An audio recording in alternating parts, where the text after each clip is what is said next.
A self-appointed fake HOA Karen called the cops on Sheriff Luke Manning's kids just for drawing with chalk on their own driveway. She'd spent months bullying neighbors with fake fines and threats, convinced no one could stop her. But Luke had quietly built the case that would turn the tables. Just wait until you hear how this showdown ended, and why justice finally prevailed. It was one of those rare, perfect mornings in Willow Creek Estates, the kind that made Sheriff Luke Manning grateful he'd moved his family here. The sun was out, the sky crisp and cloudless, and for once his phone was silenced. No calls, no emergencies, just coffee on the porch, watching his two kids play. Emily, 9, was sprawled out on the warm driveway with a bucket of rainbow chalk. Next to her, 7-year-old Mason sketched what he proudly called a fire-breathing police dragon. Their giggles carried down the street, innocent and bright. For Luke, it was a simple joy, one of those moments that remind a parent what life is really about. But across the street and behind her perfectly trimmed hedges, Janet Caldwell watched with a deepening scowl. Janet had appointed herself guardian of the neighborhood after the HOA's board dissolved in a bitter legal fight 2 years ago. The community had voted to disband the HOA, tired of the endless fines and restrictions. But Janet refused to let go. Clipboard in hand, phone always at the ready, she spent her days patrolling the block, convinced it was her duty to uphold standards. Neighbors tolerated her, barely. Some had started calling her fake HOA Karen behind closed doors. This morning, the sight of 2 children drawing on their own driveway was apparently more than she could take. Without warning, Janet stormed across the street, her shoes clacking on the pavement. "You are vandalizing public property!" she shrieked, voice sharp enough to startle Emily mid-stroke. "This is a violation!"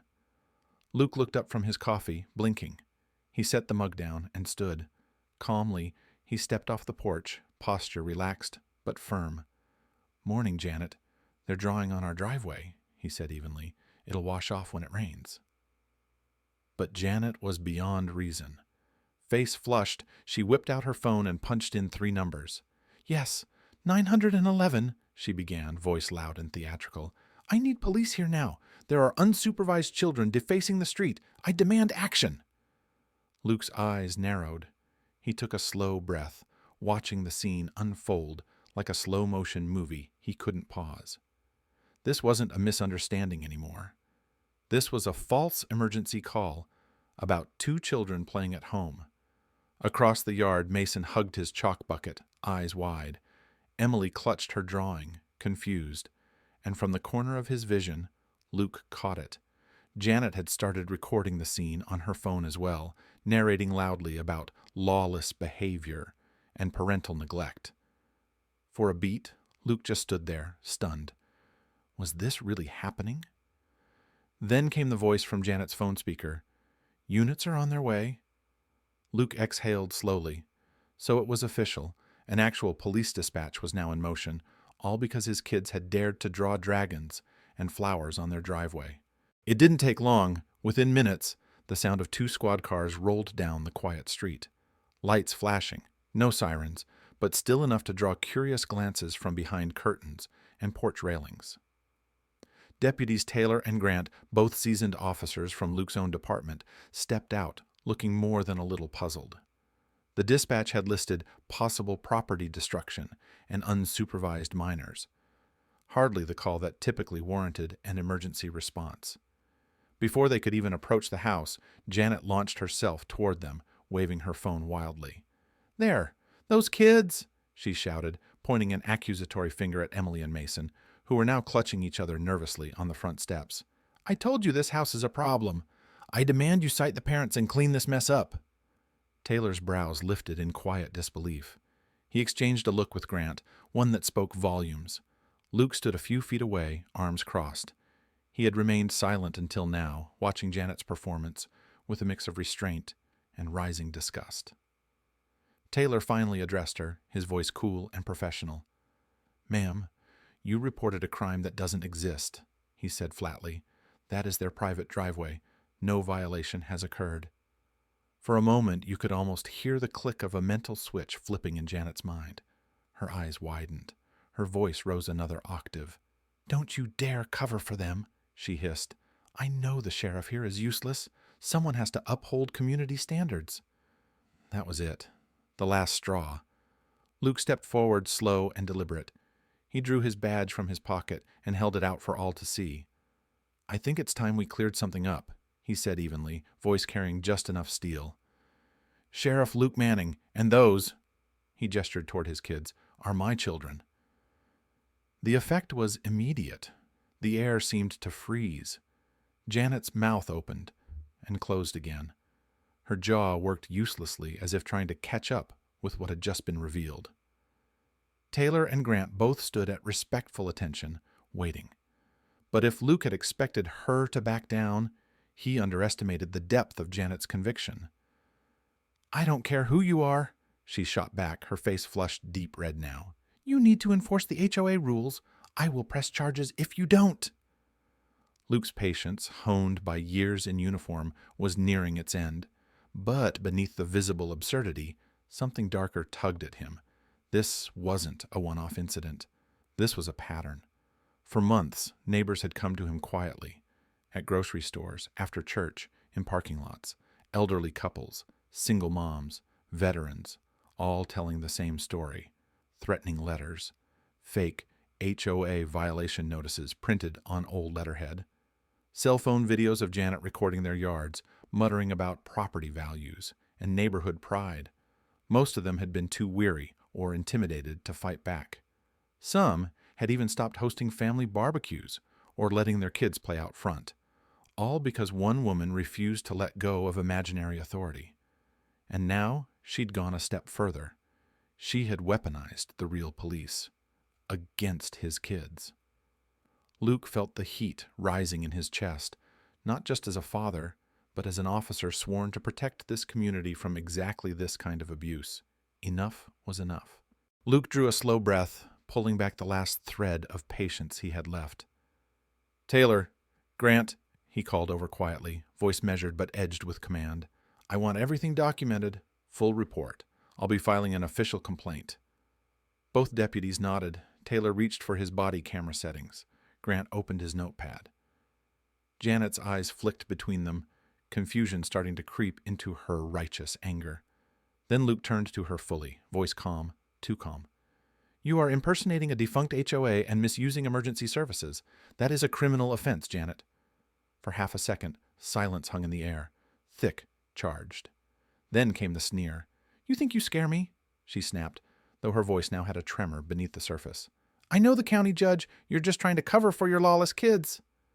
Luke didn't flinch, because what Janet didn't know, couldn't have known, was that this wasn't just about today.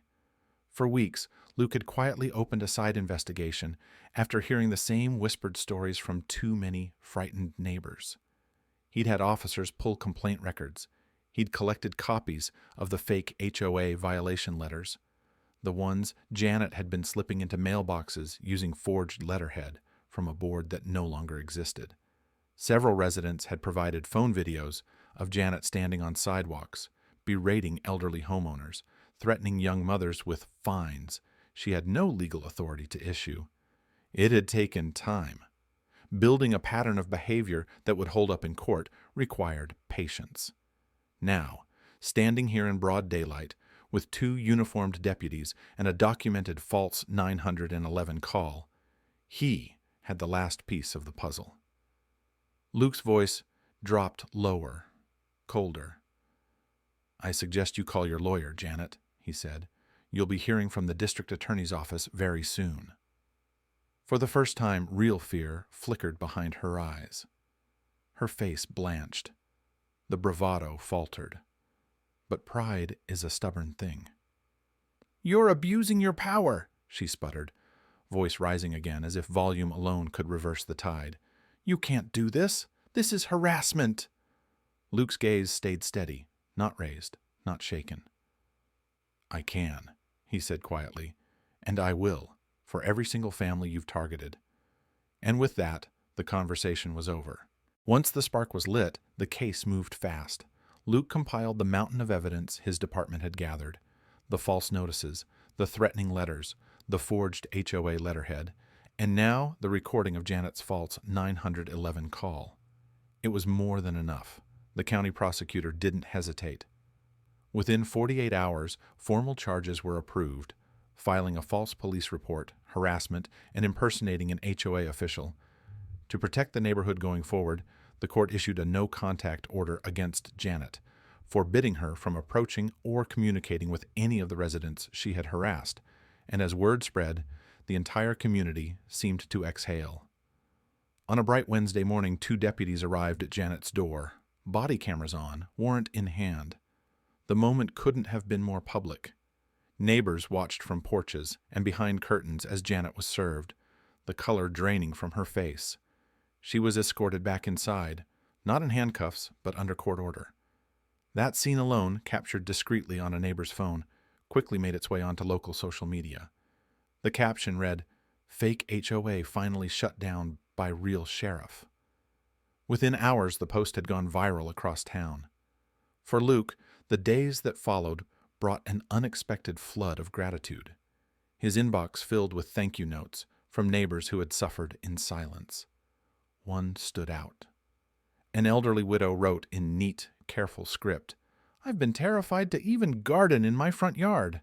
Thank you, Sheriff, for giving us back our peace." But the moment of true poetic justice came at the next community meeting, held in the local rec hall, packed to standing room only. Luke attended in full uniform as both neighbor and lawman. The tension that had once hung over Willow Creek Estates seemed to lift in the room. When it came time to vote, the result was unanimous. Janet Caldwell was permanently barred from holding any leadership or committee role in the community. Her reign of intimidation was over, and in one final, sweet gesture, the neighborhood had a little surprise prepared for Luke's kids. At the end of the meeting, Emily and Mason were called to the front. The crowd clapped as the sheriff's office presented them with an official certificate. Neighborhood Artists Award for creativity, courage, and community spirit. Their framed chalk drawings now hung proudly in the family's living room. As Luke watched his children beam with pride, he allowed himself a small smile. Justice had been served, and this time the badge had been firmly on the right side of the street.